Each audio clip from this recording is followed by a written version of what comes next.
Good morning, my beautiful friends. This is your wake up call with Maui Paul.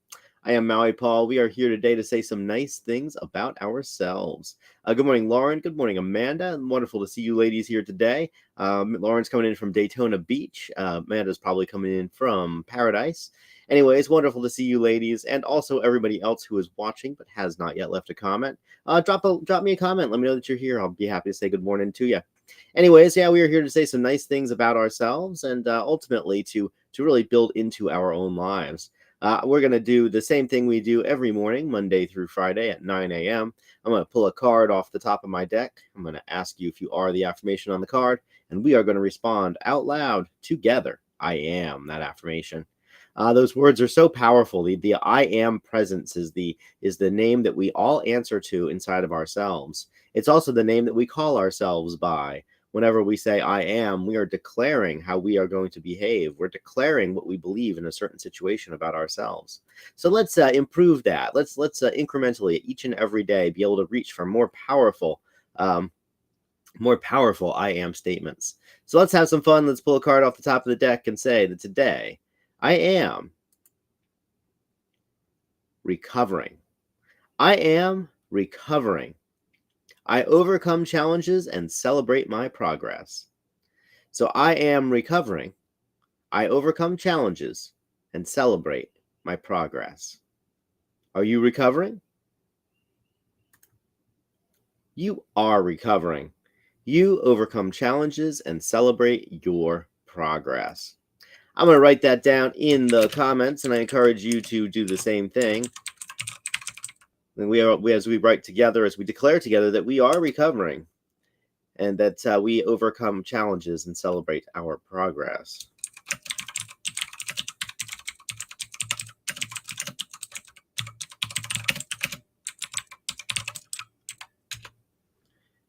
Indeed. Each and every one of us is recovering from lots of things all at the same time. Nobody gets through life unscathed. Every single one of us has hurts and pains and challenges that set us back. And the fact is that the only difference between stumbling blocks and stepping stones is the way that we use them, is the way that we use these stones that are in our path.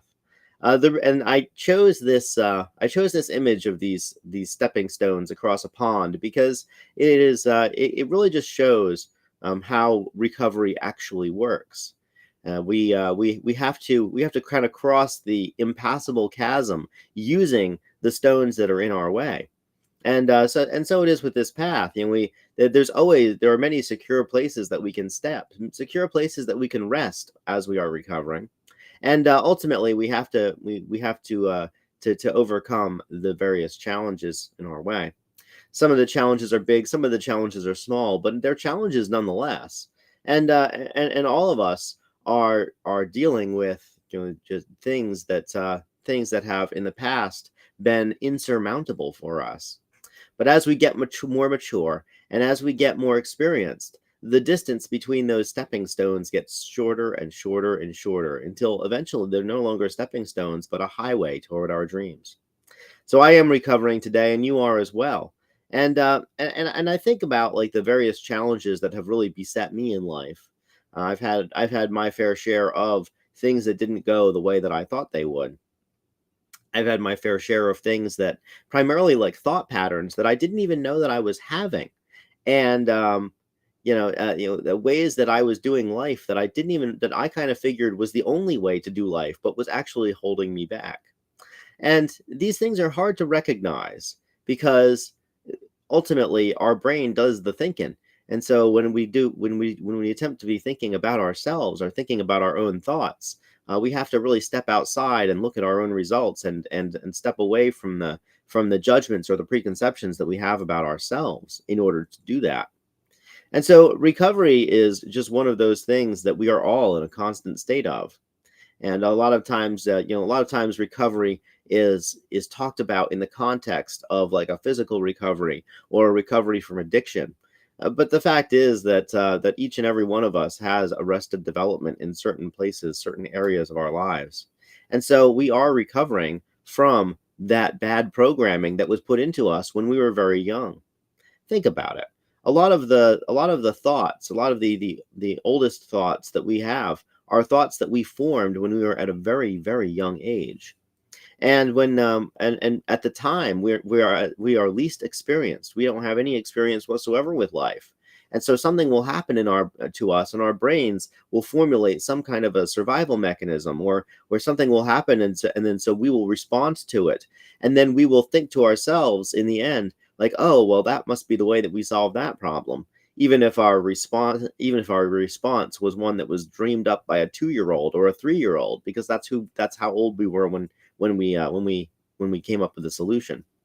And so ultimately, our lives become this exercise of revisiting our own thought patterns, of revisiting the way that we respond unconsciously or subconsciously to stuff.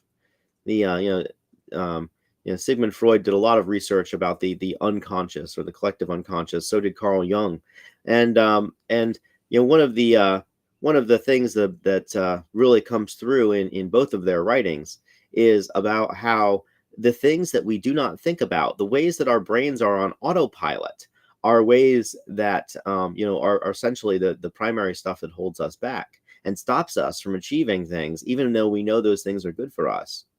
I know that in many cases I've done a lot of self-sabotage, and that self-sabotage that I've done, I've done it even knowing that I was doing it, but feeling like I couldn't stop myself from sabotaging myself, and I didn't know why. And I'm sure that you've probably had that same situation in your life also. But when I stepped back and I looked at myself, I really looked at why I was behaving the way I was. I could always trace it back to some way that I had some maladaptive coping mechanism that I had when I was younger. And ultimately, by revisiting that, and by looking at that maladaptive coping mechanism, I was able to overcome the challenges. I was able to take those stepping stones and move them closer to each other, so that it wasn't such a chasm in between them. But it definitely required new thought patterns. It definitely required new ways of being. And the next thing that I discovered is that when I adopted these new thought patterns, and when I adopted these new ways of being, my first instinct was to judge myself for not doing it sooner. Instead of celebrating my progress, I got into a mode where I was instead beating myself up for not being further along sooner. And so then the next step to it was that I had to figure out how to actually celebrate my progress, how to realize that now that I was doing things differently, that not only that, yeah, the day that you plant the seed is not the day that you sow the fruit. It's not the day that you get the harvest. And the seeds that we plant today are not going to be harvested by us today. They're going to be harvested by us later. But the harvest, if we tend to it well, will be 10 or 100 or 1,000 times what was planted.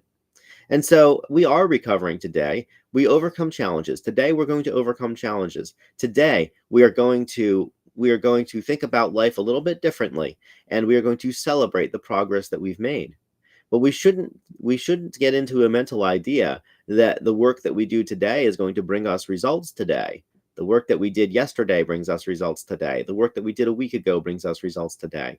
And when I look at the way that my life has been accelerating, I recognize that the work that the reason that it's been accelerating is because of work that I did a year ago, or 2 years ago, or 5 years ago. The person that I am right now is a completely different person than the one that I was a couple of years back, and it is because of my constant and consistent, dedication to growth and development, to being in the same situation but behaving and responding a different way. So I am recovering, and you are recovering too, and we will overcome challenges and celebrate our progress. So I will return on tomorrow at 9 a.m. with another one of these messages. I want to say thank you guys so much for being here. Appreciate you, and love you, and appreciate you. It is really good to see you. It is really good to see you here, Lauren, coming in from Florida, and Amanda, who just came back from Florida. It is good to see, Let's see here. It's good to see you, Pepper, coming in from your Basil Blossom Artistry account over there on Twitch. Wonderful to see Twitch is being represented in the comments today. And everybody else who was here but did not yet leave a comment, I know that about 200 of you will watch this video before it disappears into the bowels of the internet. But I do want to say thank you so much for watching it, even if you don't watch it live. Just a shout out to everybody who is catching this one on the replay. You guys are amazing as well. I'll talk to everybody tomorrow at 9 a.m. and we will go over another one of these cards. Until then, this is your daily reminder that I love you, that I care about you, and that I believe in you, and that I know that you will overcome amazing challenges today. And I celebrate your progress. I celebrate your growth. I celebrate your development. And I know that you celebrate mine too. So I'll talk to y'all tomorrow at 9 a.m. Until then, aloha from paradise.